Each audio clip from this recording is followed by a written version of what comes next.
ज़माना बदल गया है। पारिवारिक मोटिवेशन कहानी।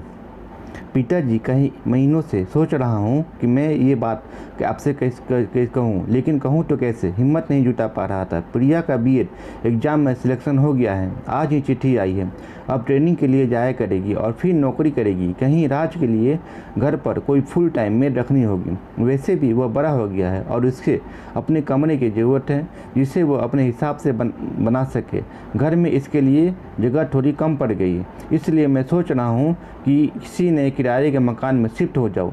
उम्मीद है आप मेरी बात समझ जाएंगे। बचपन से आज तक इसी घर में बड़ा हुआ, बड़ी खूबसूरती यादें हैं यहाँ की, पर अब लगता है प्रैक्टिकल होकर सोचना होगा। मुझे गलत मत समझिएगा। आप लोगों की सेवा के लिए मैं एक पूरे समय का नौकर रख दूंगा और मकान पास में ही ढूंढूंगा ताकि हर दूसरे दिन तीसरे दिन मिलना होता रहे। आमने सामने तो मैं ये बात कभी कह भी नहीं पाता। पता नहीं चिट्ठी में भी अपनी बात ठीक से रख पा रहा हूँ कि नहीं। मैं इसलिए ये कह रहा हूँ क्योंकि बढ़ते हुए बच्चों को ज़्यादा खुली जगह की ज़रूरत होती है।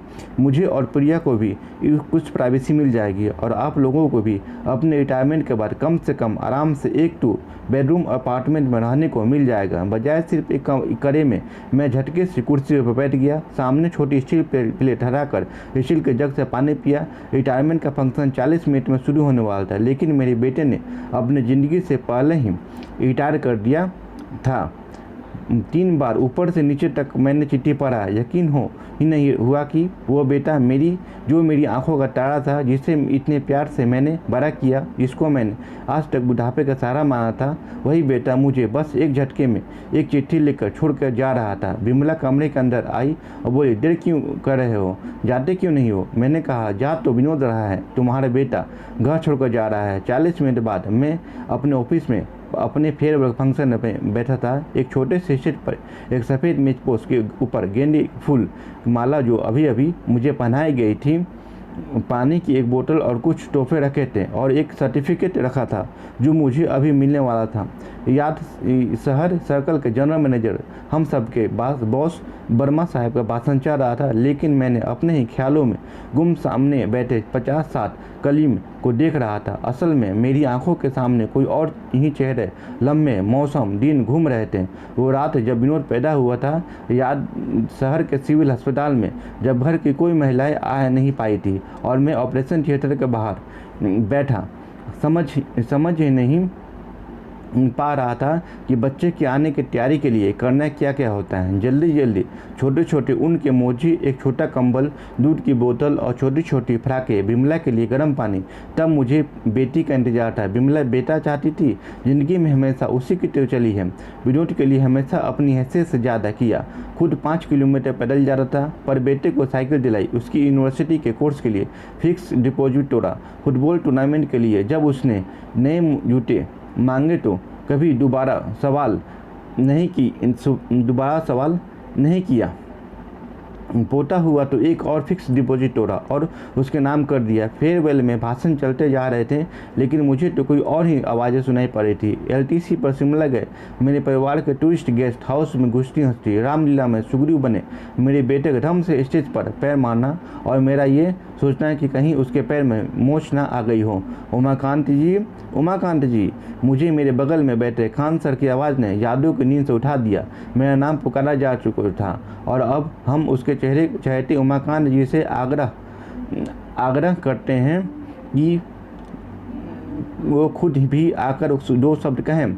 गेंदे के फूल की माला, तोहफे, सर्टिफिकेट सब लेकर ऑटो से घर पहुंचा तो बिमला घर पर अकेली थी, खिड़की पर बैठी थी, रो चुकी थी। मैंने उसकी कंधे पर हाथ रखा और कहा, मैंने कहा था ना बिमला, बेटी होनी चाहिए। बेटी विदा करना तो सौभाग्य से माता पिता को नसीब होता है, बेटा विदा करना तो हमने सीखा ही नहीं। चाहे जितनी सीखी बखारे, आदमी असल में अंदर से निहारते ही कमज़ोर होते हैं और औरतें मजबूत होती हैं। तकलीफ चाहे अंदर ही अंदर सह ले टूटती होती। ठीक बिमला ने मुझे देखा और बोली, चाय पियोगे? शाम हो गई। विनोद और प्रिया लौट कर घर आए। राज खेल कर वापस आ गया। खाने पर मुझे बुलाया गया। मैं चुपचाप अपना खाना खाता रहा, किसी से कोई बात नहीं की। विनोद ने कहा, पापा। मैंने उसे तकलीफ से मैं डूबी हुई आंखों से देखा, जैसे कह रहा हूँ तुम भी सभी के जैसे निकले बेटा, मैंने खाना आधा छोड़कर अंदर चला गया। दिन भर से आंखों में रुके हुए आंसू निकल ही पड़े थे। बिमला बगल में बैठ गई, मेरा हाथ अपने हाथ में लिया। मैंने कहा, उसने एक बार भी नहीं सोचा, बस छोड़कर जा रहा है हमें। बिमला ने मुझे तकिया देकर आराम से बैठाया, फिर बोली, क्या गलत कर रहा है वो? मैंने हैरत में बिमला को देखा, हाथ खींच लिया और कहा, बिमला क्या बात कर रही हो तुम? हमने क्या क्या किया है उसके लिए? बिमला ने सीधे मेरी आंखों में देखा और कहा, तो कौन सा एहसान कर दिया है हमने? माँ बाप होने का फर्ज निभाया है बस। तो जो हमने अपने बेटे के लिए किया वो हमारे माँ बाप ने हमारे लिए किया था, और वही हमारे बेटा अपने बेटे के लिए करेगा। यही तो रीत है। मैंने कहा, पर वो घर छोड़कर जा रहा है। बिमला बोली, तुमने भी तो गांव छोड़ा था, तुम्हारे पिता को भी ठेस लगी होगी। अरे मैंने नौकरी छोड़ने के लिए, अपने घर पैसे भेजने के लिए घर छोड़ा था। वो कहता है प्राइवेसी चाहिए, जैसे हम पहरे रखे हैं उस पर। बिमला ने कहा, ज़माना बदल गया है, हमें अभी बदलना होगा, और ज़रूरत नहीं है कि हर बदलाव बुरा हो। बेटा दूसरे घर में जा रहा है, इसका ये मतलब तो नहीं कि वो हमसे प्यार नहीं करता। तुम भाग्यशाली हो, तुम्हें इतना अच्छा बेटा मिला। खुदगर्ज मत बनो, जिसमें उसकी खुशी है उसमें हमारी खुशी है। थोड़ी देर बाद मैं ड्राइंग रूम में गया, सब लोग बैठे थे।